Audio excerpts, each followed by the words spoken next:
नमस्कार नागरिकांनो, आताच्या क्षणाची मोठी बातमी समोर येत आहे. दादा जिवंत आहेत आणि ते परत येणार. बारामती विमान अपघाताच्या बाबतीत एक अतिशय धक्कादायक माहिती आज समोर आली. 28 तारखेला घडलेल्या या दुर्दैवी प्रकरणात दादांचे निधन झालं होतं. खरं तर ही भक्त बातमी नव्हती, तर राज्याला हादरवून सोडणारी आणि धक्का देणारी माहिती होती. पण या घटनेला तब्बल 11 दिवसांहून अधिक काळ उलटला असतानाच एक अतिशय धक्कादायक माहिती या प्रकरणाविषयी समोर आल्याने संपूर्ण महाराष्ट्रात खळबळ उडाली. आज सकाळी अचानक एका व्यक्तीने कॅमेरासमोर येऊन या अपघाताविषयी अशी माहिती दिली की तिने या प्रकरणाचे चित्र पालटले, ज्यामुळे आता बारामतीमध्ये दबक्या आवाजात चर्चा सुरू झाली की आता शिवाजी द बॉस या पिक्चरमधल्या रजनीकांत सारखी दादांची परत एंट्री होणार आहे. मग नेमकं दादा आता कुठे असतील, ते आता कुठे आहेत, यावर आता जोरदार चर्चा सुरू झालेली आहे. कारण याला कारण ठरलं आहे एक असा व्यक्तिश्वास पहिल्यांदाच कॅमेरासमोर आला आणि ज्याने या अपघाताविषयी अशी भयानक माहिती सांगितली, जी यादी कोणत्याही टीव्हीवर दाखवली नव्हती ना, कुठल्या वृत्तपत्रात आली होती. वृत्तपत्रात आणि टीव्हीवर सुरुवातीला सांगितलं गेलं की विमान धोक्यामुळे आपटलं गेलं. नंतर दुसऱ्या दिवशी सांगितलं तांत्रिक बिघाडामुळे अपघात झाला, ब्लॅक बॉक्स ताब्यात आहे. पण ब्लॅक बॉक्सची तपासणी अजून होण्यासाठी वर्षाचा कालावधी लागू शकतो. पण तेवढ्यात एक राष्ट्रवादीचे खासदार त्यांनी एक असा दावा केला की ज्याने या प्रकरणाची दिशा पलटली होतीच. कालपर्यंत वेगळ्या अँगलला हे प्रकरण केलं होतं, पण तेवढ्यात आज सकाळी एका व्यक्तीने जे सांगितले त्याने या प्रकरणाची सगळी दिशा बदलून टाकली. आता दादा नेमकी केव्हा येणार, दादा खरंच आहेत का, आणि असतील तर ते कशा पद्धतीने येतील, तर याविषयी अतिशय दबक्या आवाजात अतिशय गुप्तपणे आता चर्चा सुरू झालीय. कारण की दादांचे नातेवाईक रोहित पवार यांनी देखील एक तारीख सांगितली आणि या तारखेला काय होणार याची आता लोक वाट पाहत होते. पण तेवढ्यात आज सकाळी अचानक एक बातमी धडकली. या बातमीने तर या प्रकरणाचा सगळे चित्र बदलून टाकलं की बातमी आज आली. या बातमीने सगळा जो गोंधळ होता तो एका क्षणात थांबवला खरा. पण खरे तर या प्रकरणाची जी सुरुवात आहे तर ती दुर्घटनेच्या दिवसापासून झाली होती. आज 11वा दिवस आहे. 11व्या दिवशी सकाळी हा भयानक दावा झाला आणि महाराष्ट्राला ज्याने सगळ्यात मोठा धक्का दिलाय खरा. पण जेव्हा ही दुर्घटना घडली होती त्याच्या अगदी 15 मिनिटांपासून, दुर्घटना घडल्यानंतर एक 15 ते 20 मिनिटांपासून वेगवेगळे पुरावे येण्यास सुरुवात झाली होती. आजचा जो दावा आहे तो खरं तर अंगावर काटा आणणार आहे. ज्याने दादा खरंच आहेत का, दादा कधी परत येणार, नेमकं काय सत्य आहे, हे सगळं बाहेर आज येणार होतं. पण हे समजून घेण्यासाठी आपल्याला पहिल्या दिवसापासून त्या घडामोडी पाहाव्या लागतील. कारण की त्या व्यक्तीने जे सांगितले ते पहिल्या दिवसापासून सांगायला सुरुवात केली आहे. जी टीव्हीवर पहिल्या दिवसापासून दाखवलं जात होतं ते सगळं खोटं ठरलंय. कारण की जे जे दाखवलं गेलं ते सगळं वेगळं होतं आणि जे घडलं ते अगदीच वेगळं होतं, असं त्या व्यक्तीने सांगितलंय.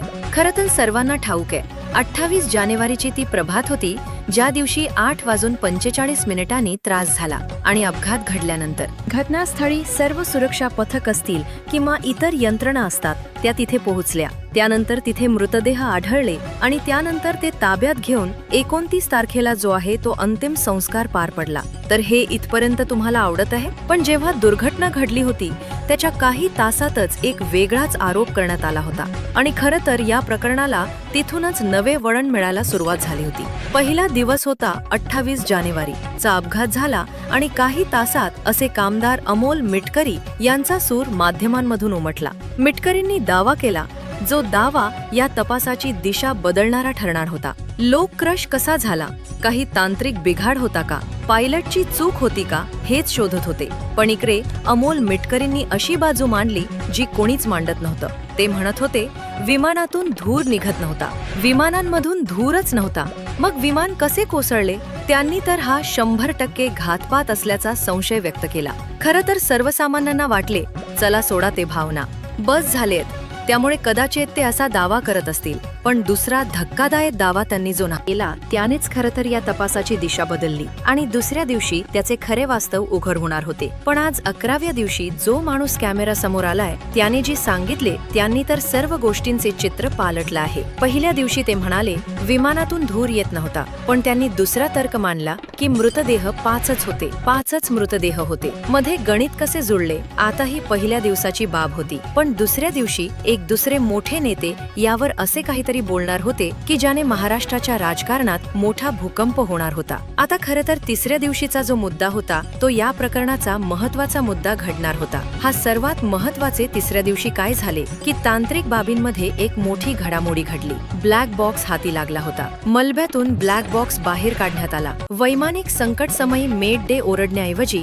असे उद्गार त्याच्यात मुद्रित झाले होते. याचा अर्थ असे काहीतरी अकल्पित घडले आणि याच दिवशी ममता बॅनर्जी यांनी देखील उच्च न्यायालयामार्फत याचा तपास करा असे त्यांनी सुचवले. आणि तिथेही पुन्हा तीच बाब अधोरेखित होत होती की विमानात 6 झाले होते, मग 5च श्लोक असे सापडले. मग तो 6वा व्यक्ती कुठे गायब झाला? चौथ्या दिवशी अशा एका माणसाला अटक होणार होती की ज्याच्या कबुलीने या प्रकरणाचा रोखच बदलून गेला होता. दिवस चौथा उजाडत होता. लोक दादांना आदरांजली वाहत होते. शोकाकुल वातावरणात त्यांचा अंत्यविधी झाला होता. सुनेत्रा वहिनींची शपथ होणार हे लोकांना कळले होते. पण आज जे समोर आले आहे, जो व्यक्ती कॅमेरा समोर आला आणि त्यांनी समोर येऊन जे सांगितले त्याची कोणीच कल्पना केली नव्हती. पहिली अटक ज्या दिवशी झाली जेव्हा दिल्लीमध्ये तपास पथकाने एका खासगी हवाई कंपनीच्या मालकाला आणि ग्राउंड स्टाफला ताब्यात घेतले.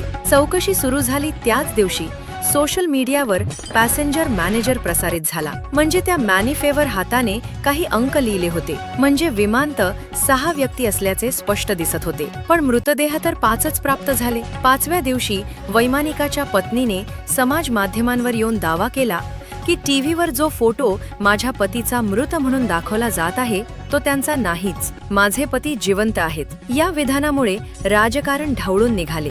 जर पायलट सुरक्षित असेल तर मग विमानात कोणाचे पार्थिव सापडले? याच दिवशी गोजूबावी गावातील काही ग्रामस्थांनी दबक्या आवाजात चर्चा सुरू केली की त्यांनी आकाशात काहीतरी वेगळे पाहिले आहे. 6व्या दिवशी प्रशासनानं स्पष्ट केले की दादांची ओळख त्यांच्या मनगटावरील घड्याळावरून पडली. पण तज्ज्ञांनी प्रश्न उपस्थित केला की ज्या भीषण आगीत विमानाचे ठिकाणी वितळले तिथे ते मूल्यवान घड्याळ सुरक्षित कसे उरले? याच दिवशी अमोल मिटकरी पुन्हा एकदा आक्रमक झाले आणि त्यांनी सीसीटीव्ही फुटेजची मागणी केली. पण सीसीटीव्ही फुटेज सुरक्षेच्या कारणास्तव दडपून का ठेवले जात होते? 7व्या दिवशी अवघ्या महाराष्ट्राचे लक्ष मुंबई विमानतळाच्या फुटेजकडे लागले होते. पण धक्कादायक बाब म्हणजे 28 जानेवारीच्या पहाटे त्या प्रवेशद्वारावरचे कॅमेरे तांत्रिक बिघाडामुळे बंद होते असे सांगण्यात आले. एकाच वेळी सर्व सीसीटीव्ही कसे निकामी पडू शकतात?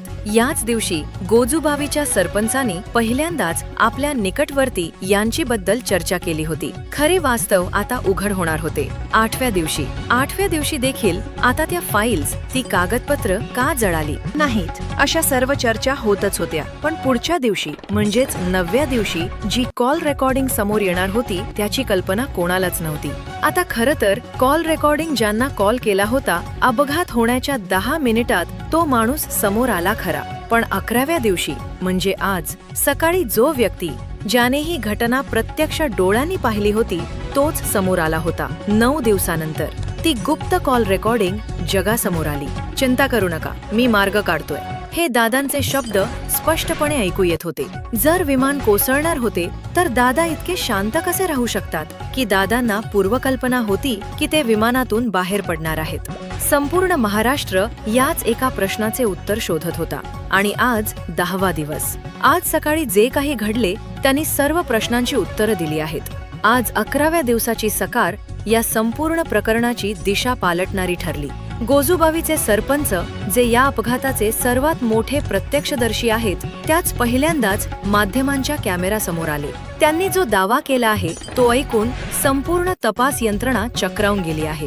सरपंच म्हणाले, ज्या दिवशी विमान कोसळलं त्यावेळेस आम्हाला विमानाचा आवाज अतिशय विचित्र आला होता आणि आम्ही मोटरसायकलवर विमानाच्या दिशेने निघालो होतो. तिथे गेल्यानंतर आम्ही पाहिलं की विमानाच्या पुढील बाजूतून धोरण निघत होता आणि त्याच वेळेस तिथून एक निळी पॅन्ट घातलेला एक व्यक्ती बाहेर पडताना त्यांना जाणवलं. पण तेवढ्यात त्यांना त्यांची सहकार्य म्हणाले की मागे या नाही तर स्फोट होईल आणि 1 मिनिटात ते मागे पळत आले आणि पळत आल्यानंतर प्रचंड मोठा झाला आणि स्फोटानंतर 100 ते 150 फुटावर सगळे जे विमानाचे जे अवशेष होते ते. मी इथे कुठलीही खात्री देत नाही, पण ही एक दाट शक्यता आहे. आतापर्यंत तुम्ही पाहिलेली माहिती, ही सोशल मीडियावर सुरू असलेल्या चर्चा यावर आधारित केवळ एक शक्यता आहे. आम्ही कोणालाही याच्यामध्ये आरोपी ठरवण्याचा तसेच कोणालाही कोणाच्याही भावना दुखावण्याचा आमचा उद्देश नाही. फक्त तुमच्या प्रश्नांना आवाज देण्याचा आमचा हा एकमेव छोटासा प्रयत्न आहे. तुम्हाला या संपूर्ण प्रकरणाबद्दल काय वाटतं? तुमच्या मते कोण व्यक्ती याच्यामध्ये असावा